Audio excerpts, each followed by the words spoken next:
Сәлем достар, менің каналыма қош келдіңіздер. Бүгін мен сіздерге асқабақ тәріздес етіп, асқабақтың самсасын жасап көрсететін боламын.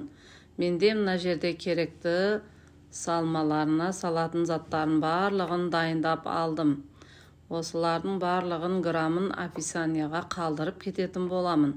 Менде мына жерде асқабақты ұзыншақ етіп турап аламыз да, 4 бұрышты етіп турап аламыз. Барлығын қолдан турап аламыз. Өте дәмді болып шығады. Бір рет болса да жасап, өздеріңіз отбасыларыңызды қуантсаңыздар, нұр үстіне нұр болады. Мінекей пиязымызды да осылайша етіп 4 бұрышты етіп турап аламыз.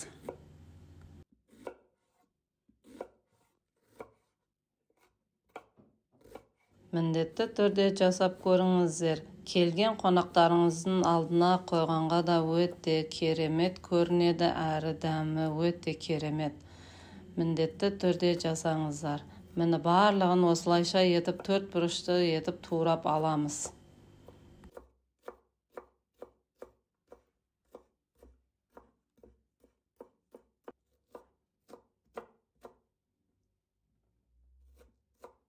Турап алған пиязымызды туралған асқабағымыздың үстіне осылайша етіп барлығын саламыз. Дәмдеуіштер менде мына жерде зіра, мына жерде пипраба, үстіне тұз, дәміне қарай саласыздар. Барлығын жақсылап араластырып, менде 30 грамм сұйық майды құйып, осылайша етіп барлығын араластырып аламыз. Достар, осыны міндетті түрде жасап көріңіздер, сіздерге кеңес беремін. Дәмі өте керемет болып шығады, сөзсіз сенімді болып айта аламын.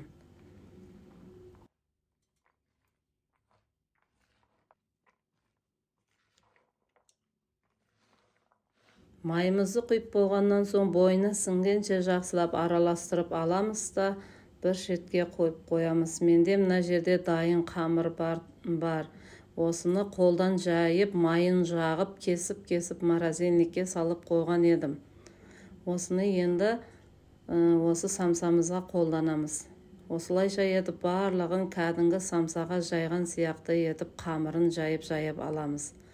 Әр зуаламыздың грамын 50 грамнан өлшеп алдым мен осылайша. Барлығын жайып аламыз. Қамырыңыз жұмсақ болса, самсаңыз да жұмсақ болып шығады.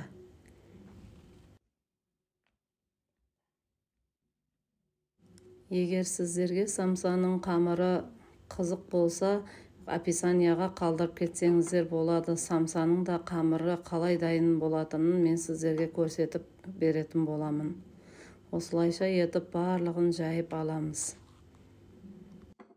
Жайып алған қамырымызды шай ішетін кесемізге саламыз да, үстіне салмамызды салып, астынан домалақ тәріздес етіп, барлығын шетінен бүгіп шығамыз. Міне осылайша етіп барлығын бүгіп аламыз. Шетінен осылай бүгіп келеміз де, кесені аударып, жаңағы самсамызды аламыз. Енді кезекте жарты метр жіпті аламыз да, осылайша етіп байлап аламыз. Жіпті 4 орап аламыз. 1, 2, 3, 4 рет орап байлап алғаннан соң гүл тәрізді, асқабақ тәрізді болып шығады. Сол кезде самсамыз өте әдемі көрініс береді. Осылайша тартып байлап аламыз.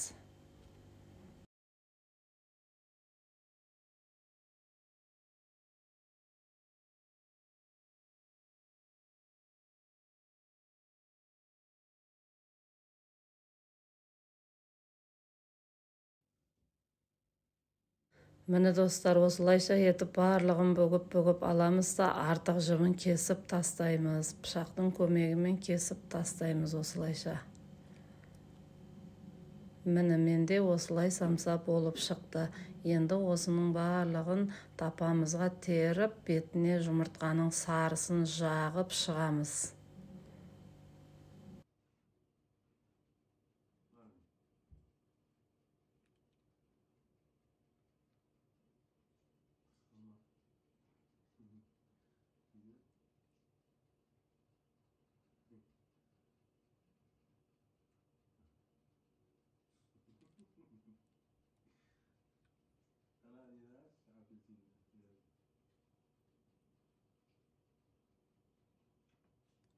Жұмыртқаларымызы жағып болғаннан соң барлығының бетіне мен күнжіт осылайша сеуіп шықтым.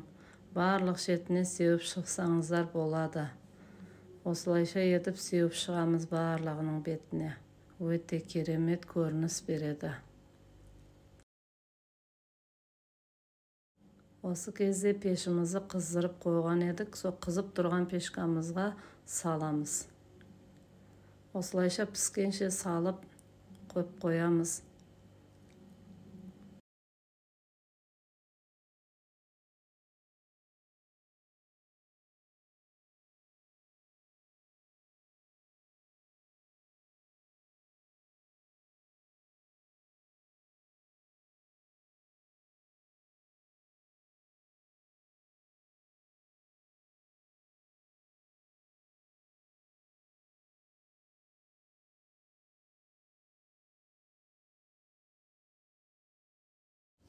Енді кезекте екінші тапамызға самсаларымызды салып теріп шығамыз. Менде 2 тапа самса болып шықты.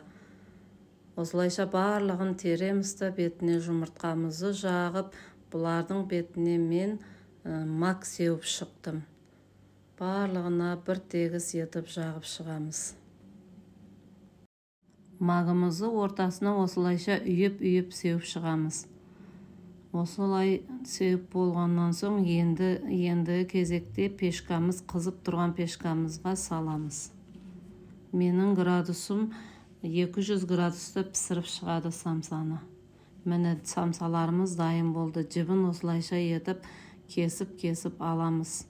Барлығын астынан алып тартып шығарамыз.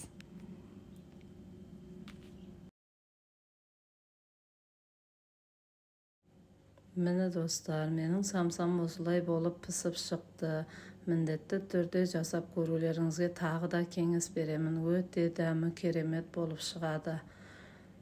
Көрінісі де керемет. Астарыңыз дәмді болсын. Келесі кездескенше сау саламат болыңыздар.